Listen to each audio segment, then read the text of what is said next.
welcome to the street parking community. I'm not usually the one interviewing someone else, but I had to take this opportunity. We've got Dr. Barry Sears with us today. And apparently, and you can correct me if I'm wrong, but there are some people on your staff or people close to you, Michelle being one of them, who are members of our community, the street parking community. Is that right? That's correct.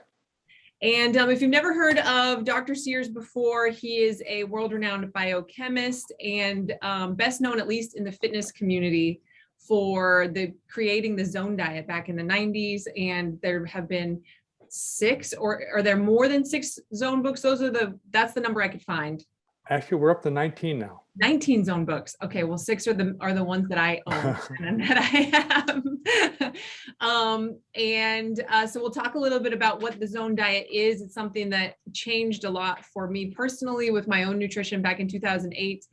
And what I think is really cool, Barry, is that I've watched a lot of your other podcasts and interviews, and I like that you go on these shows and are willing to talk to other scientists or doctors and kind of like disagree in a little way, in a way, and go back and forth. I watched the most recent one that I watched that you guys talked a lot about the science was the one with Gary Taubes, who's another author that I enjoy. Mm-hmm. And you guys, it was okay. Like there were times where you disagreed, and I think that's important. And there are definitely some podcasts that get way more into the science than what I plan on doing today. But if you guys are looking for that information, it's out there. And obviously there are also 19 books as well. So aside from being a biochemist and the creator of this massively popular zone movement, Michelle told me that you are a garage gym enthusiast also. Yes, again, that, there's, it's often said there is no, if you could put exercise into a bottle, it'd be the most powerful drug known in the medical science. And there's many good reasons why that's true. But again, that we can't do that, but you can basically have a gym format. And again, it's in my garage, nothing fancy, but it's one that basically I use as a drug on a daily basis. Absolutely. And we do the same at our home. And most of our community are people who work out at home. Some of them don't even have a garage. They're like in their living room or on their back porch or in their bedroom, or, and that's who we serve, is people who, for whatever reason, whether it's financial or maybe they just don't enjoy the regular gym, they know they need to exercise and they need that. It's really a matter of convenience. Exercise is like taking a drug. The day you stop taking a drug, guess what happens? Bad things. And the same is true of exercise. Exercise is great as long as you're consistent, because you can detrain very quickly. We use the example quite often, and diet's actually the same way, right? And we can get into that a little bit. Exactly the same. We use the example often of brushing your teeth. If it's something that you plan on doing every single day, and it's something that's just self-care, like you should be able to do it at home and in a very convenient way. Otherwise, you're just never going to find consistency with it, which is one of our main tenets at street parking, is just consistency with diet and exercise and sleep and all of that kind of stuff. All the things that your grandmother told you. Yeah. So to help you out today, to give you a little idea of who might be listening to this, I know that always helps me when I go on podcasts. It's not going to be a lot of scientists and doctors or even necessarily trainers so much as regular people. Our members, we have about 34,000 members. And some of them definitely do fall into those categories that I mentioned before, but most are moms and dads and soldiers and nurses and, teachers and just regular people. They're all over the world. But they're people who are short on time and potentially resources and want to take care of themselves. And that's who listens to this. So this is going to be super great. I wanted to ask you to start out, for those who haven't heard of the zone diet, if you had, a 5-floor elevator ride to explain to somebody what the zone diet is, How would you explain the basic tenets of the zone diet? Well, I'll explain the basic outcome. If you follow basically, and it's really not the diet per se, but it's getting into the zone. The diet is a pathway to get into the zone. If you can get into the zone, what's the payoff to you? You slow down the aging process. Now that's like a Rorschach test. So what does it mean? Whatever you want, if you want to say, I want to lose weight, then basically you want to be in the zone. I want to basically maintain wellness. I want to be in the zone. I want to basically treat chronic disease. You want to be in the zone. I want to slow down aging. You want to be in the zone. Now, the biochemistry of the zone is incredibly complex, but how to get there is pretty simple if you're consistent. Absolutely. And that's what I loved about the zone so much. So before I found the zone, I had been a trainer for a while, and I was more on the like body build. It was before. So little background about me. I worked for CrossFit for 8 years on their seminar team.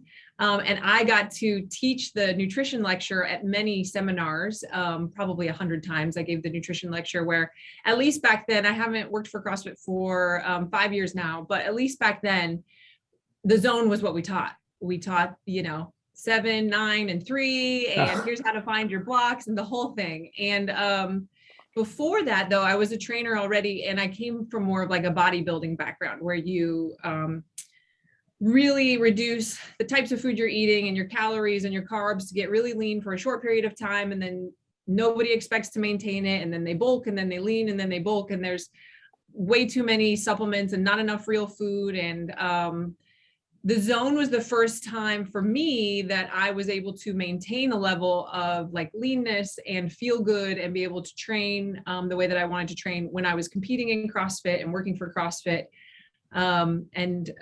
So yeah, that's kind of my history with the zone. I started it, like I said, in 2008. Well, and actually the zone started in reality in 1982. And that's the year I was born. and that was also the year, as a good year then, but another event that happened that year, that the Nobel Prize in Medicine was awarded for understanding how a group of hormones, they're called eicosanoids, are factors in controlling inflammation. Before that time, I had no interest whatsoever in nutrition. Most of my work was developing drug delivery systems for cancer drugs. But once that became apparent that these eicosanoids, a light bulb clicked off my head, say, aha, I know how I can control these eicosanoids, not by a drug, but by the diet. So I left the field of cancer research and began to explore the area of using dietary control of inflammation. Now, I wandered in the wilderness for about 13 years, but eventually by around the early 90s, I basically kind of worked out the formula. So I said, who would be good test subjects? Well, the best test subjects would be elite Olympic athletes. Why? They live in a world of inflammation by choice. And so I started working with the Stanford swim team because this was an Olympic year, 1992. And, that's when people actually get focused. Mm-hmm. Not all the swimmers bought into it, though the coaches did. But those who did, who bought in the concept, they won 7 gold medals in Barcelona. Pretty good for one country, extraordinary for one university. Now, so what you had there was say, at that level, all the swimmers are genetically gifted. All the coaches are good. They all want to win. So what demonstrates who wins and who doesn't? Small nuances in control of inflammation. And that's what gave them a tremendous advantage.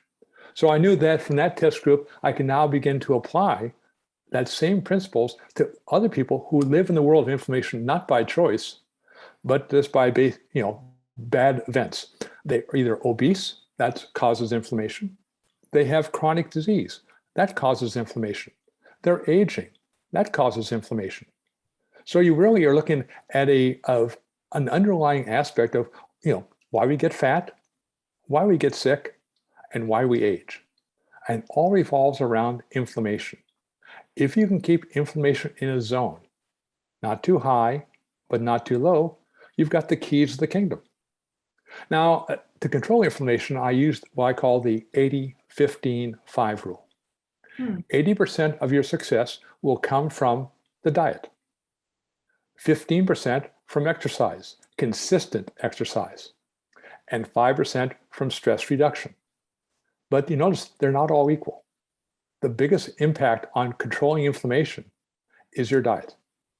And that's why I developed the program. And I said, how can you basically put this in a format that people can say, I can do this?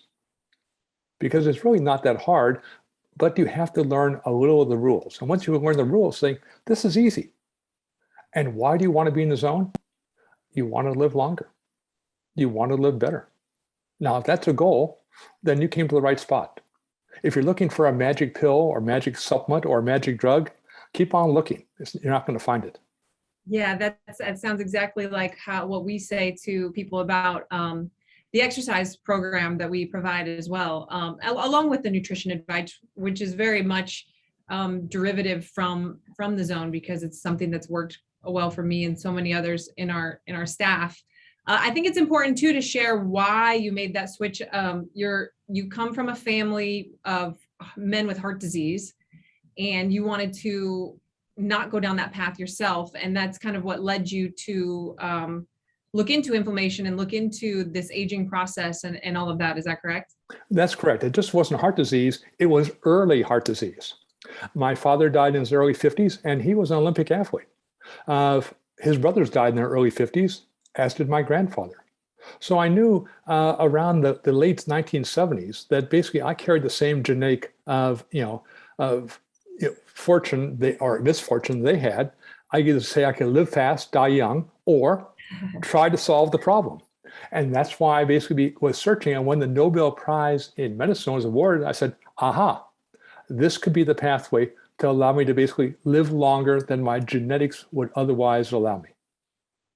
And that's so important to keep in mind too, when we talk about food it's stronger than a drug, because we're eating 3, 4, maybe some people more times per day. There's no drug in your lifetime that you're going to take that much in that could be hopefully there's no drug. Who knows these days, but it's the strongest, and it starts from birth and what we're consuming from the moment that we're even before that. I'm pregnant right now, actually, and I read a lot about what I'm consuming and how what I've consumed my whole life up to this point impacts my baby and just all of that stuff. You could definitely go down a rabbit hole, but it is the strongest and most powerful player in our overall health and longevity that we have. We get a lot of people that come to us that want to out exercise their bad diet. They want to do the exercise, but they don't want to change their food, or vice versa. We get a lot of people who want to, they'll eat whatever you tell them, but they don't want to be uncomfortable and exercise. And I think it's important for people to understand that they're two different drugs. Exercise provides certain things and diet provides other things, and put together they're fantastic. But you can't use one to fix the problems of the other. Oh, exactly. And that's why it's saying that food is a drug is really derogatory to food. Food can do things that drugs can't. Food can affect our hormones. Food can affect the expression of our genes. Food is really the ultimate genetic engineering. You have the ability to change the expression of your genes using the diet. Now, how long does it take? There was actually a study published in 2013 of putting individuals on the zone diet for 30 days and then looking at how their genes would change. Within one day, the genes had changed dramatically. Wow. About 1/3 of the genes associated with inflammatory aspects were decreased. About 1/3 of the genes associated with anti-inflammatory aspects were increased. There is no drug that can do that. And how quickly can food change your hormones? This is shown at Harvard Medical School back in 1999, back in the old days. It takes about 20 minutes. Wow. Drugs can't work that fast. But the trouble is, those changes in those hormones will only last about 5 hours. That's right. So every 5 hours, you got to start the game again. And that's obviously something that we get a lot. And you've seen a lot, I'm sure, over the past decades that you've been working in nutrition, and been in you've kind of like gotten yourself into the health and fitness industry, which is just a strange place. And there's the infomercials and all this stuff that people are hearing, and then people want to talk about, this won't work for me because of my genetics. And I think it's important to understand that we all were born with a certain set of genetics, but just like you were mentioning with your early heart disease, you might have some elevated risk factors for that based on your DNA or whatever, but which road your body goes down, or whether or not those genetics come to play, you do have control over. And I think a lot of people have relinquished control. They just say, well, my mom is overweight and my dad has this, or my family is diabetic, and so I relinquish control. That's just my fate and my destiny. And it's really sad to see. It is, because again, the fact is, we now know basically we have tremendous effects. And that's why the zone keeps evolving. That as we get new science, we can basically incorporate into the concept of the zone.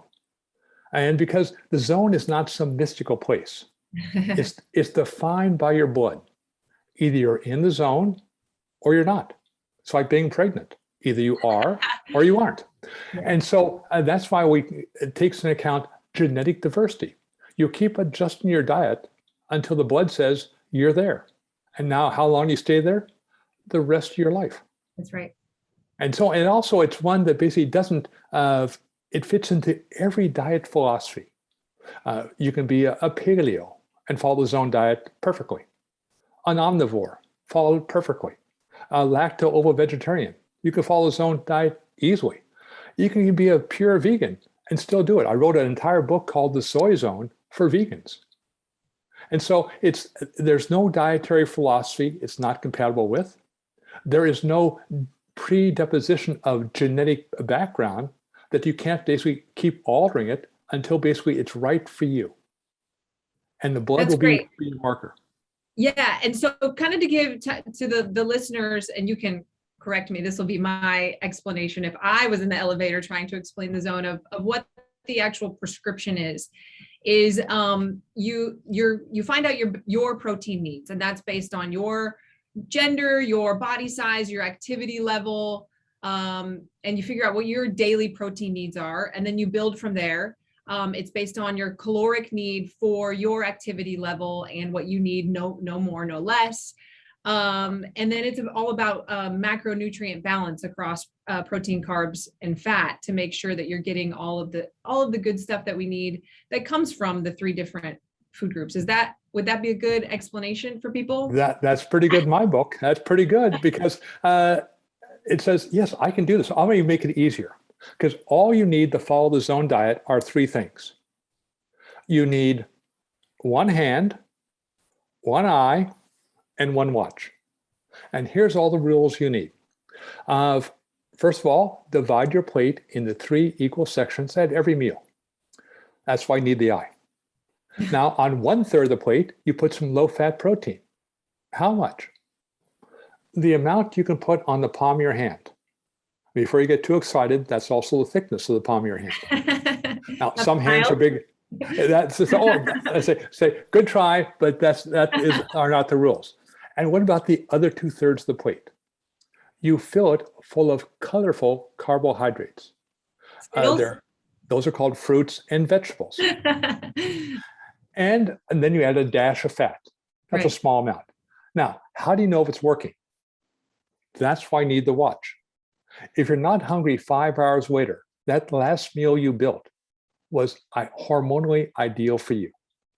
So when we get down to reality, people only eat 10 meals their entire life. They'll eat 2 different breakfasts, 3 different lunches, and 5 different dinners. And if they go out to the same restaurants over and over again and eat the same thing over and over again. So you learn how to basically use your hand, eye, and watch to say, this is easy. I can do it. And why do I want to do it? Because in the zone, I'm doing everything to slow down aging. And that, for some people, say, I want to lose excess body fat. Well, you've got to basically change your hormones. Mm-hmm. I want to basically, maintain wellness.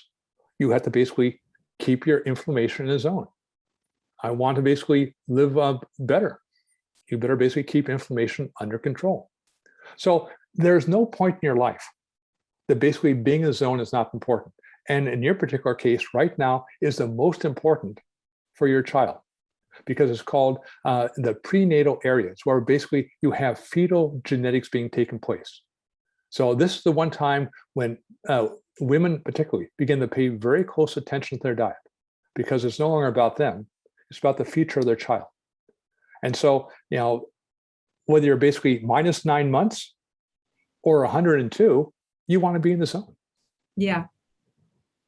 Yeah, that's so true. And I really like how you mentioned, because one of the issues that I see, especially it's this, and I think there's a time and a place for scientific discussions like the ones that I've watched of yours. And I get really into that stuff. And I know probably a few of the people listening do as well. But for most people, it's really overwhelming. And what we see happen a lot is people are worried about precision before consistency. And to me, it's almost like worrying about the brand of windshield wiper cleaner that's in your car before you put air in the tires and make sure there's gas in the tank. And people are trying to figure out what's right and learning the science of the ketogenic diet and intermittent fasting and listening to these, podcasts or reading these articles, which argue for this small minor tweak or that small thing when they had McDonald's for lunch, And one of the things that we try to encourage our members, and I agree with you completely about the 10 meals. We talk about that all the time. If you really paid attention to what you're eating, you eat the same things over and over. We're just asking you to improve what those things are, is to get people to stop worrying so much about the precision before the consistency is there. And I love you need 3 things. You need the palm of your hand, you need the watch and the eye, because we teach the exact same thing. And again, this is why you have to have simple ways, but behind that is some very, very elegant, very sophisticated biochemistry. Now I'll go back to something earlier you said about exercise and diet. When you go into that biochemistry, they merge. Because in every cell in your body, you have a master switch of metabolism. It's called AMPK, and is under very profound dietary control and exercise control. So when you're exercising, what you're trying to do is to increase the activity of AMPK. When you're following the diet, you're trying to increase the activity of AMPK. So they have to work together. If you exercise, that's great. But if you have the wrong diet, it's like taking 1 step forward and 2 steps back. You feel good about yourself, but you're not anywhere. In fact, you're further away from your goal than before you started. So that's why there has to be science behind this. And that's why, because the science is so complex, everybody and their brother becomes an expert. And so, but that's why you begin to look at unifying themes and say, this makes sense now. This is how basically the body is supposed to work. Now, my job is just to basically follow the rules that haven't changed in 40 million years and are not going to change tomorrow. That's right. Okay, so I wanted to ask you, I got some questions that are common questions that we see from our members all the time, or just some common topics that come up that I'm going to hit you with a few of them. One of the first things that I wanted to ask is, when somebody starts to change their nutrition and they try to enter the zone for the first time, or maybe re-enter it after a while, what are some of the more common mistakes that you see people making? Well, the most common is basically of really not following their watch. It's saying that I'm overthinking it. Say, don't overthink it. Just work on the watch, the eyes, and the palm of the hand. Just practice on that. And say, I see there's a consistency. And the other aspect is saying, the zone diet is a calorie-restricted diet. They say, oh my God, I can never live on such few calories. I say, back off, bro, back off. I'd say, because you need a certain amount of protein, but not too much. You need a certain amount of carbohydrates, but not too much. And a little fat. Where the extra calories are going to come from? The fat that is stored on your body. Mm-hmm. Now, when you basically can see your first abdominal muscle, which most Americans have never seen in the last most of their life. Then you can start adding more fat to your diet. Remember that I talked about the Stanford swimmers? Yeah. None of them ever consumed more than 2,500 calories per day. Now, but the only difference between the diet between them and the type 2 diabetic is they need more protein because they have more lean body mass and they exercise at a higher intensity. Therefore, they need more carbohydrate, but they need a little more fat. Even for a world-class swimmer, they do best at about 10% body fat. You can see 2 of your 6 abdominal muscles at that point. When you can see all 6, you look good for GQ magazine, but you're not going to be a very good athlete. So there are certain ranges for body fat that different athletes will perform at higher levels. So basically, when you can begin to see your abdominal muscles, then basically start thinking about adding more fat. And what type of fat? Monounsaturated fat. Where do you find that? Olive oil is a good choice. Guacamole is not a bad choice. Nuts are not a bad choice. It's like, okay, but I can't see my abdominal muscles. No extra fat. Until basically because you're using the hormones to use your stored body fat, which is high octane fuel. And that's the beauty of the zone diet. You have a lot of fat to basically draw from. It takes time. Now, if you add exercise to it, the time sequence gets less. That's right. And so a couple questions that I have along with that, because one thing that we see come up often is what is your belief in the 3 different body types, like the endomorph, ectomorph, mesomorph? Do you know what I'm talking about? Where yes, yes. Yeah. Okay. Do you believe in that? Is that something that would change your zone prescription? Is that where you would do the basic zone and then as you've been found consistency, you can start to make some tweaks and things like that? Because I think, one of the things you mentioned before and the way that I used to talk about the zone was it's a starting point, and then you've got to figure out what really works for you, because we are all individuals. So what's your kind of thought process behind like the body type thing? Well, we can look at the body type thing as really a consequence of our hormonal makeup. So there will be a predisposition to certain body types, but that means, remember, the key thing about the diet, it can change our hormones very quickly. So we have the opportunity to change all those 3 graphic descriptions and get down to the ideal format. And the ideal format is saying, how much body fat should I have? If you're metabolically fit, that's about 15% body fat for males and about 22% for females. Has nothing to do with BMI. Right. So it's all about percent body fat.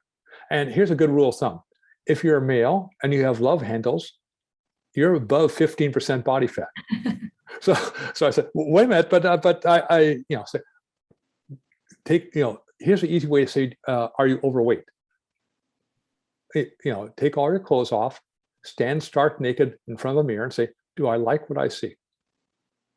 Now, if not, we can change our hormones to basically make it fit what you want it to be.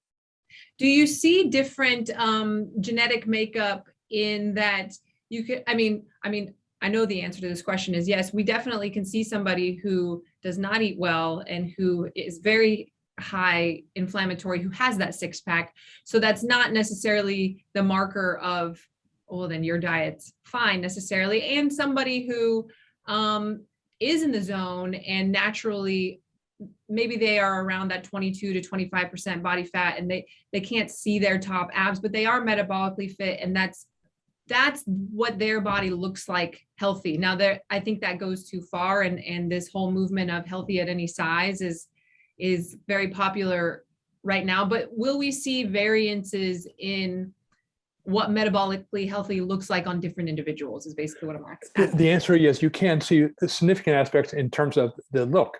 That's why the ultimate defining of the zone is not how you look in the mirror, it's what your blood looks like. If your blood, the markers of the blood, which require each one only a drop of blood, are in their appropriate ranges, regardless of your body type, you're in the zone. And so basically, you can feel it too, right? I mean, and that's a pretty non-scientific way to measure, but I often think that many people, most people in the United States and other societies, they've never felt good. So they don't know what it feels like to feel good and with this type of eating and exercise until they've done it for long enough to feel the difference. And that's a pretty good gauge, if you're not able to test your blood as often as you'd like, is how you're performing and how you're feeling and how you're sleeping. I agree 100%. And that's why, how long will it take to see these significant changes? I'll give you a timeline. If you're following the zone diet correctly, within 1 to 3 days, and this has been clinically shown, you won't be hungry. Now, within 7 days, you haven't lost a lot of weight, but your clothes are fitting because your weight you're losing is visceral fat around the midsection. By 14 days, your ability to handle stress is much better. The stress around you hasn't changed, but your ability to handle stress has dramatically improved. And by 30 days, your blood will have been changed dramatically. That I can take to the bank because that comes from science. That's the good news. It doesn't take that long to get into the zone. Now, how long does it take to get out of the zone? About 7 days. Yeah. So this is no different than training. Initially, it's hard to basically feel the difference. I'm feeling better, but then I take a week off. And all of a sudden, I don't feel that well. So again, because the underlying aspect of exercise and the diet are one and the same. And so they can be orchestrated by either one of those two vehicles, but the day you stop doing it, that orchestration begins to fall apart. So again, I was just going to say, I want to give a warning to everybody too, because what I have found personally, and I know my husband agrees with this as well, is you actually become more sensitive to it. Yes. You know, you become so aware of how your body's feeling and those, I don't feel as good today, that maybe at first it takes you 7 days to feel it. And then, you know, after 1 or 2 crappy meals or too many drinks, if you've been in the zone for a long time, you can feel it pretty quickly because you become so attuned to how your body's used to feeling. Exactly, because by getting these hormones now working together, you get this synergy. And once that synergy is lost, everything goes to hell in a handbasket.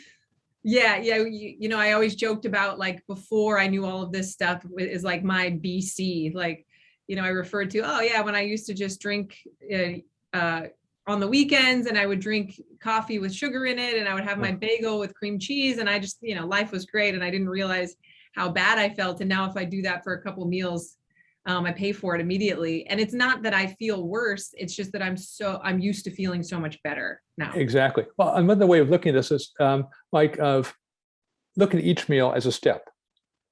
Each good meal I have that's a balanced meal, it's a step forward.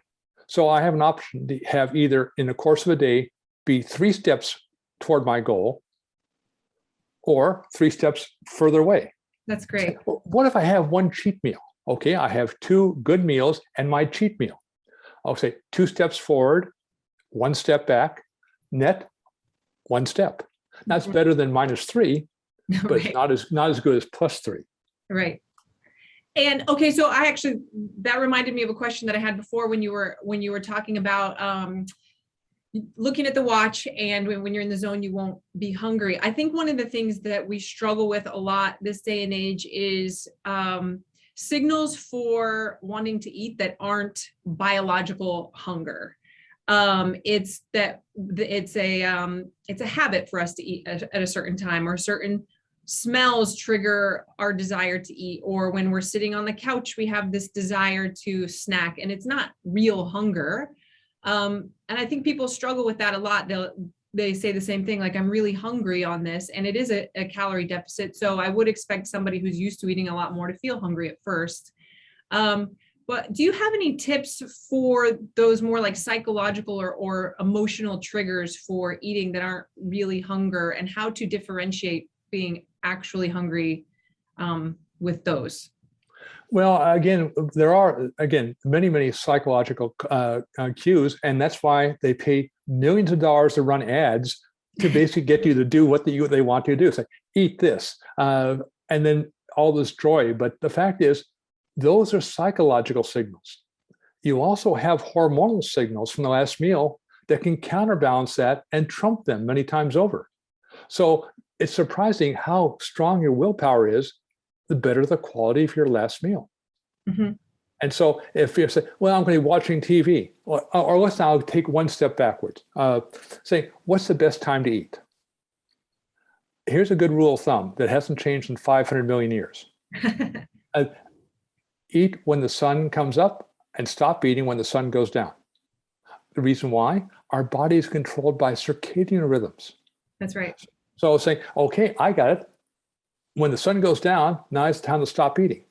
So you want to really make that last meal before you eat your dinner really a winner. And if it is, then you can sit in that TV chat and watch everything from Domino's Pizza to McDonald's and say, so what? But if that last meal was not hormonally correct, basically that psychological impact will basically activate the limbic system, and you're now putty in the hands of the food industry. And, there's a lot of, and you mentioned it earlier, and this is further down my questions, but it makes sense to ask right now. There are other factors at play that can make us feel like we need more food than we actually do, like being sleep deprived, or like not getting enough hydration, or like being super stressed out. And what I like about the Zone is that we get our prescription that is based, it's pretty personalized for how simple it is. For this is how much protein I need based on my body size and my activity level. Same with this is how many carbohydrates I need. And for me, it's almost like keeping like a budget with my finances. Like I know how much I can afford to spend. I know how much is coming in. So even though I have the urge because it's 2 a.m. to order something from the infomercial, if I know I can't afford it, I've got that budget to hold me accountable. And it can be really helpful because we are triggered to want to eat from, whether it's emotional or because we're not taking care of our body in other ways. Agreed. And this is why that, we go back to the 80-15-5 rule. And part of that, of getting that stress, the more we can control stress, one way of doing it, better quality sleep. So if we can control stress, exercise, and diet, basically then we become impervious to the massive amounts of advertising trying to doing everything in their power to make us look like Porky Pig. That's right. And, I know that you will say that calories do matter.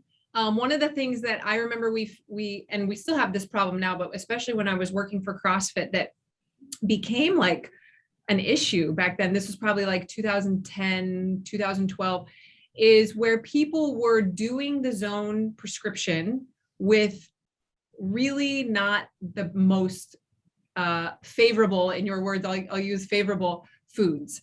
So we would always say, yeah, you can technically do the Zone diet with beef jerky and beer and hit the proper proportions.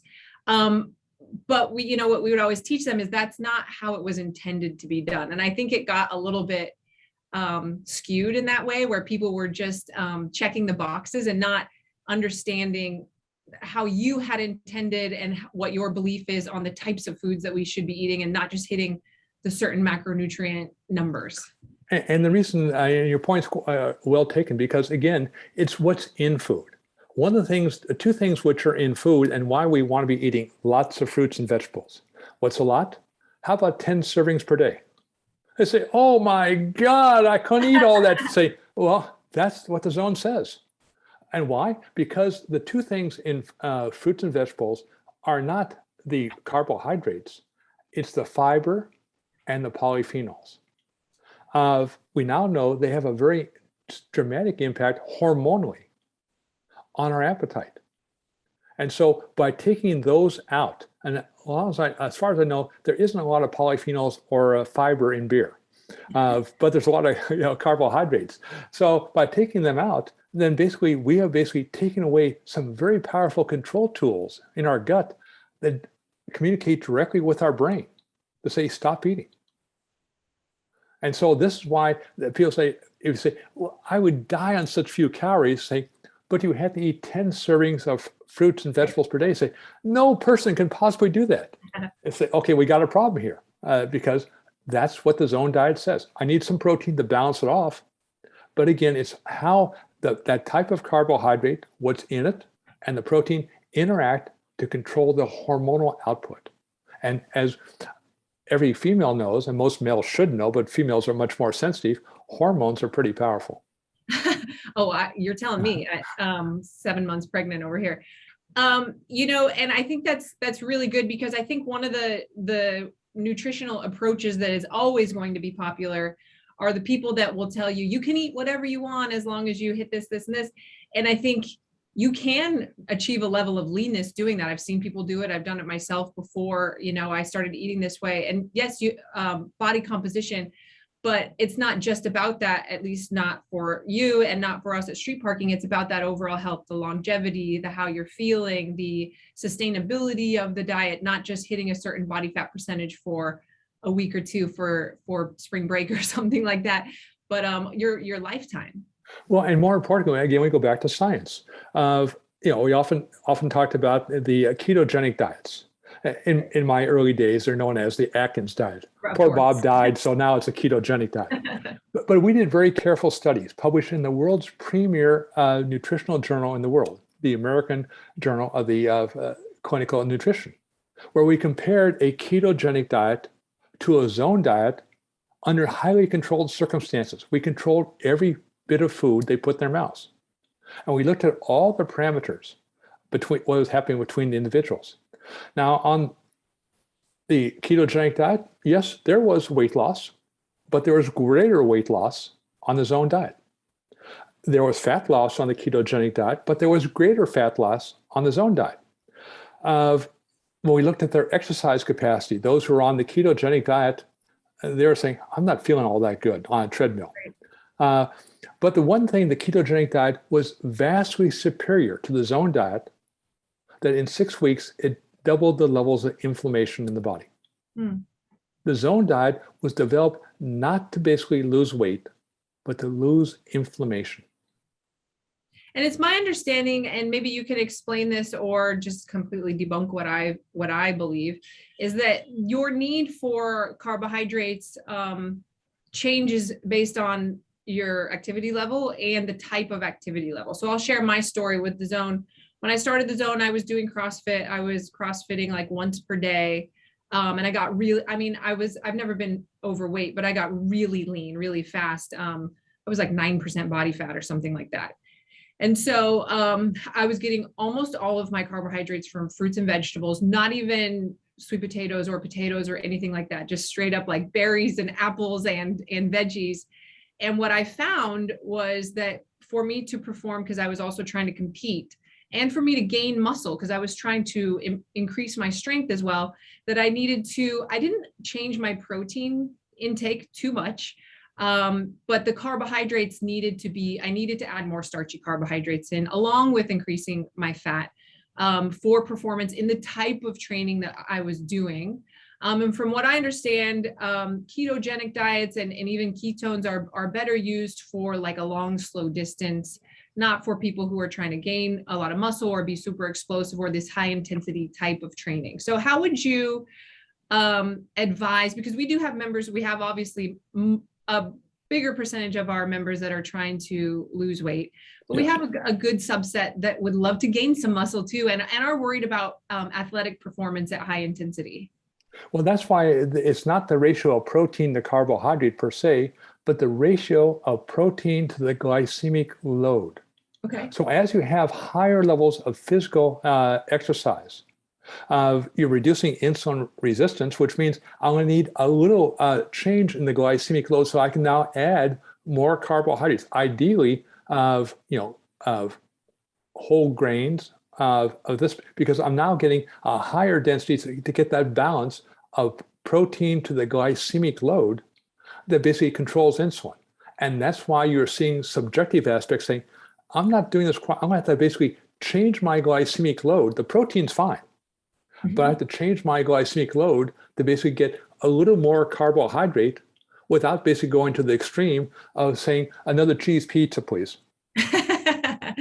Yeah, exactly. So yeah, the types of things that we, because our workouts are they're basically CrossFit workouts. They're very similar. They're high intensity for the most part. And we do have a lot of members who would like to gain some muscle or at least maintain the muscle mass that they have and be able to perform well in the gym. So we have people, they're eating oatmeal for breakfast a lot of times, and they're doing sweet potatoes and regular potatoes and things like that at their meals, but still encouraging them for sure to keep to whole foods. Exactly. So the difference between basically yourself and a type 2 diabetic is because your insulin resistance is lower, you have a little more leeway. Right. They have basically eaten themselves into a situation and say, you often see on TV this advertisement of the overweight individual in the restaurant, and his wife's shaking his head, "You can't eat all this." He looks at his glucose monitor, says, "Yes, I can." Oh, geez. You can't do that. You can't do that. So that's why the difference between the type 2 diabetic and the Olympic athlete is, the balance is pretty close to being the same, but you need to make some adjustments depending on your levels of insulin resistance, which is another marker of inflammation. So as you're basically reducing inflammation, your insulin resistance gets lower. And now I may make adjustments like a carburetor of a car to get it tuned up for this stage of your life that's consistent with the level of exercise that you're doing. That's right. What are your thoughts about, we also are asked a lot about artificial sweeteners, and on the podcast or interview that I watched the other day with you and Gary Taubes, I know this was like a big question for him, was about sugar. And, you've made it very clear that while you can balance out sugar, it's not favorable. It's not what we want people eating. You're not going to be full for very long if you're getting a lot of sugar for your carbohydrates. But what about artificial sweeteners? And do you have any sort of thought on that? Because we do get that question a lot. The answer is yes. Artificial sweeteners, do make foods taste better. They basically interact with the receptors on your tongue, send signals to the brain saying, "Golly gee, this tastes great." And so they've been used for many, many years. However, now we know that these artificial sweeteners can play havoc in our gut. So, and that now gives rise to basically what he'll call a leaky gut. So again, artificial sweeteners, there's a reason why there's the word artificial in front of them. That, they are basically seem like a good thing, but so there's a tremendous amount of research going on. Actually, there's a new sweetener on the market. It was given a food additive approval. It's called Allios. It's a very interesting one because it's not absorbed by the body, and it basically is what I call a prebiotic.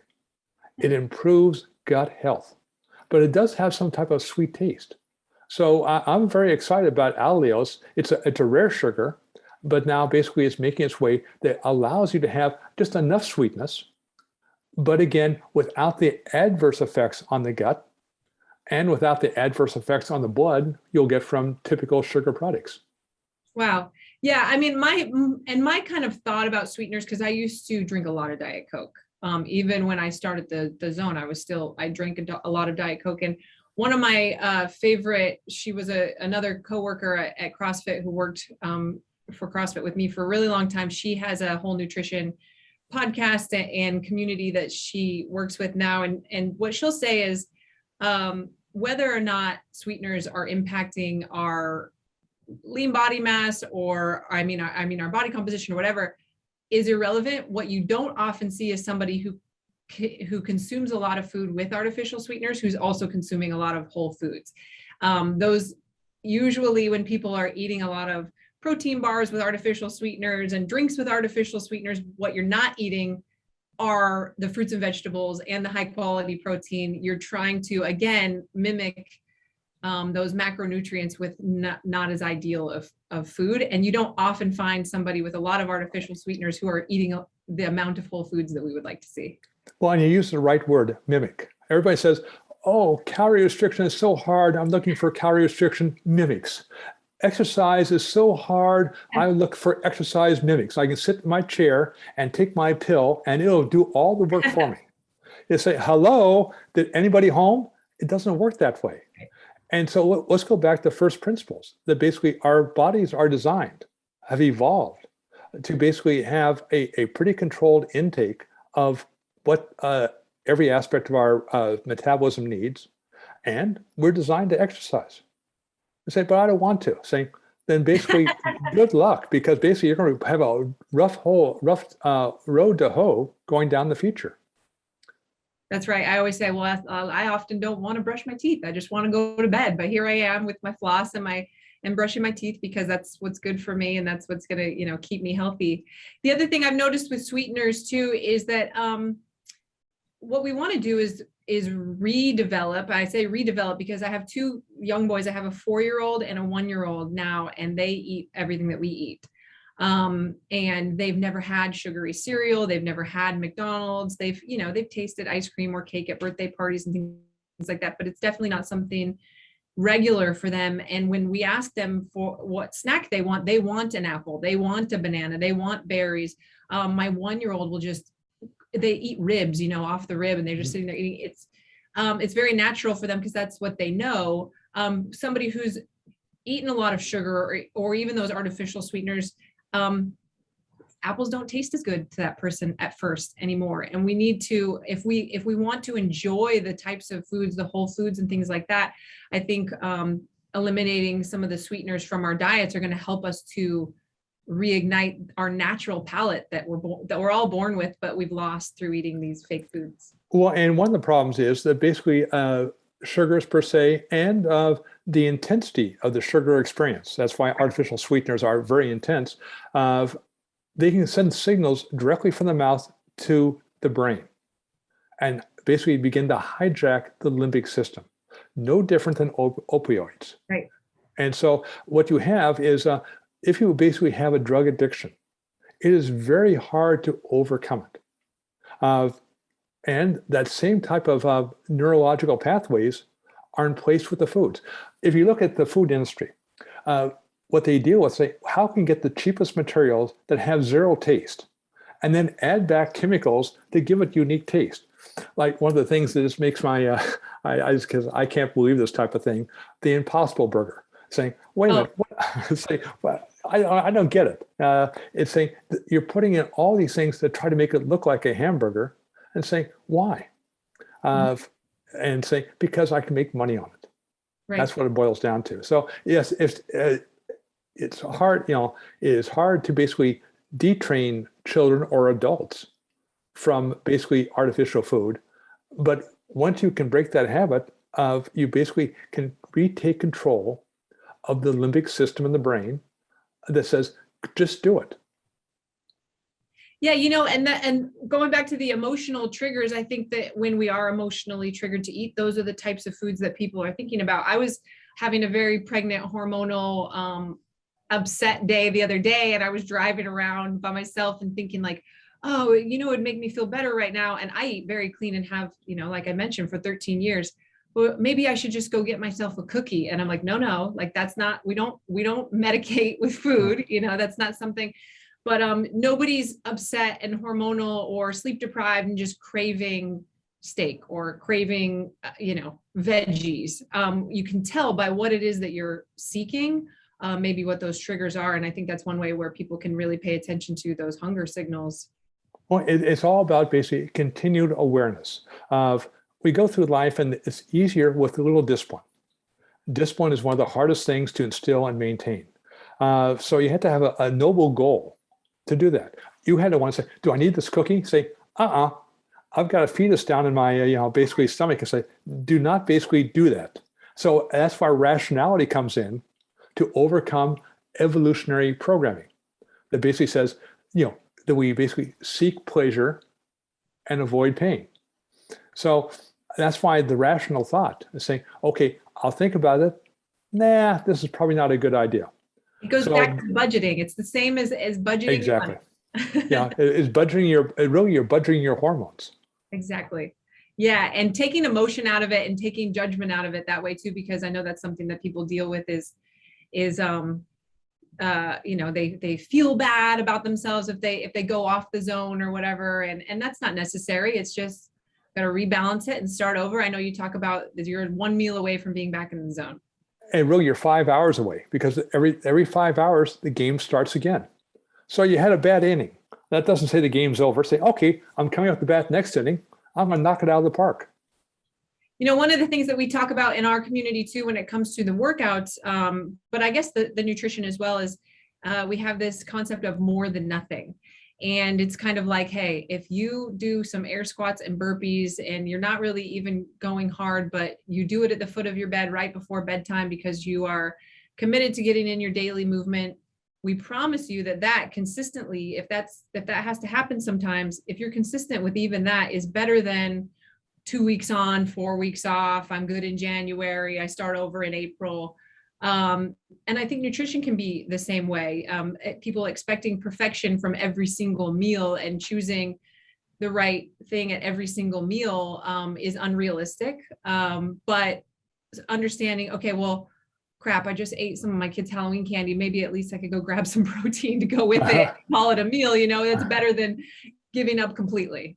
Well, exactly. And basically these little kind of nuances of saying, okay, as you said, I'll exercise without weights, but it's say I have to exercise, so you're not losing that aspect. People often talk about this, say, but what if you really want to go out? Well, I travel to Italy a lot. Pretty good food there, but I have the same meal for lunch and dinner every time I go to Italy. I have some grilled vegetables as an appetizer. I have grilled fish for the entree and more grilled vegetables, and fresh fruit for dessert. I said, isn't that boring? I said, they have the best grilled vegetables in the world, the best grilled fish in the world, the best fruit in the world. Why would I want to have something like, pasta? But if I want to have a gelato, then we'll go back to the aspect of the candy bar. I have some protein with it, a gelato and a piece of cheese, a glass of wine and a piece of cheese. What you're trying to do, you're saying, I've got to keep on balancing the best I can. Right. And I think that's one aspect that's really cool about the zone, is that you do list foods that are unfavorable and how to fit them in, not with the intention of do it all the time, but if you are going to enjoy something that's off of the favorable list, you can at least try to maintain some sort of balance.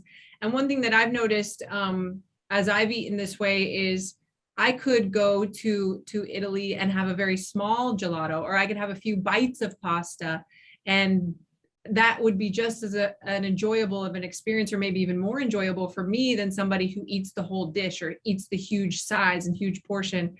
Just that taste and having a few little nibbles can satisfy me, and I don't need any more than that. And that's the power of the zone. It gives you the chance to basically, really have every taste experience. And again, the intensity of taste is really that first bite. By the 20th bite, it's just basically basically it's road action. You've lost all the great sensation. It's those first couple of bites that give really the intensity and the experience. So having that small piece of gelato as opposed to a gallon, having a small piece of an Italian dessert, there's a big difference between Italian desserts and American desserts. So I say, if you're going to eat desserts, eat it in Italy. But you don't have to eat the whole thing. But the first couple of bites will give that intensity and say, that was the best dessert I've ever had. And really making a statement that you didn't eat the whole dessert. They say, I'm in control of the situation. I want to go back to talking about the initial zone prescription that someone would get if they just followed the instructions in the book for how to find their initial prescription. How that is a baseline, and you mentioned adding more dietary fat when you start to get lean. Are there other ways that people would want to pay attention? And we talked about the increase of starchy carbohydrates for someone who's maybe, at a higher training level or something like that. What other ways, or what are the more common ways that people, after they've established that baseline, will tweak the initial zone prescription to make it work for them? Well, again, it's taking the foods you would like to eat, not the foods you should eat, but take the foods you would like to eat. And start with that, and then say, can I expand outwards? And what you're looking at, say, if I add new things to it, and say, I'm looking at my watch. Was I hungry within 5 hours? So basically, you're keeping kind of a mindset to say, I want to expand my meals, but like I said, in reality, people don't eat that many different things. Do you notice one of the questions actually that this reminds me that we've been getting a lot lately, it's become like a common question is metabolic adaptation. So this idea that, well, if I underfeed myself, my body will adapt and lower my energy output to match that. Or if I increase and eat more, my body will increase my energy output to adapt to that new level of caloric intake. Well, in using a scientific word, I'd say probably pretty much hokum. I mean, what controls our metabolism, what controls our intake, what controls keeping us alive, is really that molecule AMPK in every cell in our body. That's a sensor that's sensing everything is coming into the body. Now there are things that basically increase it. Those are good things, diet-wise. Calorie restriction is one, but you can't be hungry and you can't be fatigued. Right. Another one are omega-3 fatty acids. Americans are woefully deficient in omega-3 fatty acids. Another aspect are polyphenols. These are the chemicals that give fruits and vegetables their color. Each one can interact and basically form a synergistic team to activate AMPK. That's the good news. Here's the bad news. What inactivates AMPK? Too many calories at any one meal, or too much glucose at any one meal.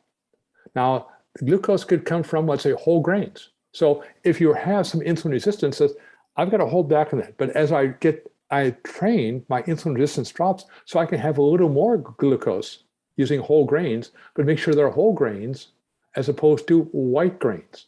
If they're white, they don't contain any polyphenols. Right. And my trainer way that I think sometimes what people don't understand might be happening when they consume more and then are able to continue to get leaner even though they're eating more calories is one, they might not have had a very accurate representation of how many calories they were eating before, so they think they're eating more, but they're really not. The other thing that could be happening, and I would love to hear your thoughts on this, is that you're training and maybe your body weight's not changing, but you are gaining some lean body mass. So your activity or your energy output is higher now because you have more muscle, and maybe you were eating enough to support some muscle gain there, or you weren't eating enough before in reality, and now you're eating a better amount for you, so you're able to output more in your exercise. Well, you're exactly right. It's not the weight on the scale, it's the percent body fat. Right. So you're looking to basically try to build more muscle, not to basically have it bulging out of the shirt, because muscle is the primary way we get rid of excess glucose in the blood. So the more muscle we have, it's taking glucose out of the blood, but one other organ needs a lot of glucose. It's called the brain. So say, okay, if I've got more muscle that's sucking glucose out of the blood, I've got to add a little more glucose to my diet to make sure my brain's happy. Right. And so that's why that this aspect to say I can see adaptation, but I'm changing really basically energy sensors. These are like fuel gauges. They're looking all the time on a second by second basis and making adjustments inside every cell in the body to basically adjust to say, how my diet's doing. So again, as I build muscle mass, I'm going to need more calories. Not all glucose. I might need some more protein because if I'm doing your type of intensity, I'm tearing down muscle. Right. So I've got to need more protein in my diet to rebuild the muscle, but the muscle doesn't rebuild unless you have these other master switches being turned on that converts the dietary protein through a wide number of mechanisms into new muscle mass. And I like that you talk about fatigue too, because I do think that this is one way where you can really gauge if you're in the zone yourself, is how if they're logging their workouts, their street parking workouts, and they're tracking their food, you should be able to see a correlation for when you nailed the food and how you performed in the workout and how you felt in the workout. Maybe not necessarily your score, but how you felt, or how you felt at work, or how you slept the night before. And I think all of those markers are important for people to pay attention to. Oh, and that's why we talk about, again, in my books over the years, I've always talked about subjective markers. They're not quite as precise as the blood, but they're very good insights that allow you to say, okay, I'm a little out of the channel right now. I've got to bring the boat back into the navigational channel. That's what the zone is. It's like a navigational buoys. You have some leeway, but once you get outside the navigational buoys, usually bad things happen. So these subjective aspects give you a heads up saying you're moving toward the danger zone, kind of get back into the center of the channel. Can you talk a little? Yes, go ahead. Well, those are they're very, very sensitive, these subjective markers. And they're happening all the time. So it's not like you have to go get your blood tested or go to a place where you can have an accurate body fat test. These are things that you can pay attention to all day, every day, which I think is really useful. We have a good subset of members who are coming into their golden years, I should say. And we get a lot of questions around the difference in nutritional needs as we age. We have a lot of women who are perimenopausal or, going through menopause or postmenopausal. And it seems like something that they've picked up from maybe too many Google searches is that they shouldn't be eating any carbohydrates at all, and that their needs are very different than they were before. Do you have anything that you can say about that? Yes. Don't spend so much time on Google. But it turns out as we get older, a lot of things are changing. Obviously, one is our hormones. Testosterone drops, and estrogen begins to increase, especially after menopause. So women start, putting on extra body fat. So these are aspects we have to be aware of. And more importantly, as we age, our protein requirements actually increase. Protein requirements for the elderly per kilogram of lean body mass are actually higher than they are for basically someone in college. Wow. So they're tearing down protein at a faster rate, so they have to have more adequate levels of protein to basically maintain. The worst case of aging is called frailty, sarcopenia, when you basically can't take care of yourself. Your worst nightmare. So that's because we're losing the muscle mass and not repairing it. So the protein needs actually increase, but it says if they increase, we'll actually increase some of our carbohydrate, but we don't have to add as much fat, because one of the other aspects as we get older, what happens? We gain fat. So we don't have to put as much fat in our mouth if we can pull it from our adipose tissue. And that's what being in the zone does. It allows you to burn fat faster. Why? Because you're activating AMPK. This is the master switch that controls the rate of burning of stored body fat that unleashes a massive amount of energy. There are two forms of fuel for the muscles and the brain. One is low octane fuel. The other is high octane fuel. Which one should the body burn? Well, the answer is the high octane fuel, the good stuff. Well, that's fat. But that fat is not being burned. It basically, you're causing hormonal changes that block the release of stored body fat. So once you basically step away from Google and start to read endocrinology, this is really complex. You say, yes, it is. Trying to make it easy to understand, and more importantly, easy to put into practice. That's the secret. And I think, again, it's worrying less about, not that the science isn't important, but worrying about the application and what do I actually do? And like you're saying is, let's continue to eat enough protein, maybe increase it a little bit. But also the more muscle we can keep on our body as we age, the more that we're going to be able to, our metabolism is going to stay higher. We're going to protect from that frailty that you're talking about. So making sure that we keep moving too, because if the studies that are being done on the general population, I'm assuming that the older population also isn't moving as much and isn't as active, and they're losing that muscle mass. And it's so important, especially for women in that stage to maintain that muscle mass and hold on to it as much as possible and make sure that they're fueling properly so that they can continue to exercise. Well, this is as we age, this is the time you start to double down. That is to say, I'm going to really work harder on my diet because I want to control my hormones. I want to keep inflammation low because that's going to cause chronic disease. I also want to basically exercise. So I'll exercise, maybe twice a day. I've got my little set of weights in my bedroom, and I'll do what I call, let's say, stretching with resistance. Mm-hmm. I'll do that in the morning, and then in the afternoon, I'll do a little more vigorous weight training in my garage. And why? Because these are the things you have to do if you want to maintain physical and mental vigor. And then I watch my diet. Because why? I want to live as long as well as for as long as possible. Is it worth it? I think so. But if you don't think it's worth it, then sit on the TV, never exercise, order in from the Domino's pizza, get the shakaroni and say, life is good. That's right. Yeah, it's all about, we always talk about our job isn't to convince anybody. It's to give people who are already ready to make the changes, the tools that they need and present them in a way that is digestible for them. And I think that you do such a good job with that. You're definitely capable and do often go into the science, but you're able to take that information and make it digestible and usable, which is so important. Well, if you don't, then basically the science is not worthwhile. Right.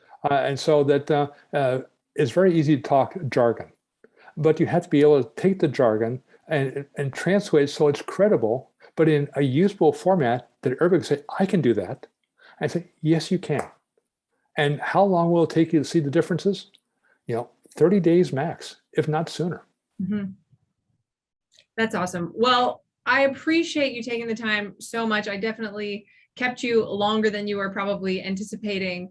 But this is a really big deal for me because, like I said, I was teaching the zone at the seminars for 8 years, and it's something that really changed a lot for me personally, and a foundation that we've really used heavily here at Street Parking to teach nutrition to our members. And I love how much of what you were saying completely aligns with what we are spewing day in and day out on our Facebook group. So thank you so much for taking the time to talk to us. Well, thank you for the opportunity. All right. And if you guys want to check out, so what's your favorite zone book? Because you said there are 19. If someone wants to start with one, which one would you have them start with if they wanted to read it? I would start with my latest book. My latest one is called The Resolution Zone. Okay. It gives you all the details about the zone diet, but it gives in more details like, why do you want to do it? You want to resolve inflammation. And if you can do that, you've cut the Gordian knot of a longer and better life. That's right. And when you guys read that, you'll notice, any of you that have done the Street Parking templates or followed the Street Parking nutrition challenges or anything like that, you're going to notice huge carryover of everything that we've been, trying to teach you for the last 5 years. But there'll be more science behind it in these books, which I think if you have the desire and ability to learn the science, I think it does make the application even easier because you understand the whys behind the whats. And I think that could be a really powerful tool. As always, knowledge is power. That's right. All right. Well, thank you so much, Dr. Sears. And I hope you have a great rest of your day. And we will direct the Street Parking members over to your website. I know you've set up a special page for Street Parking, so we'll make sure to send them over there. Thank you very much. Thank you.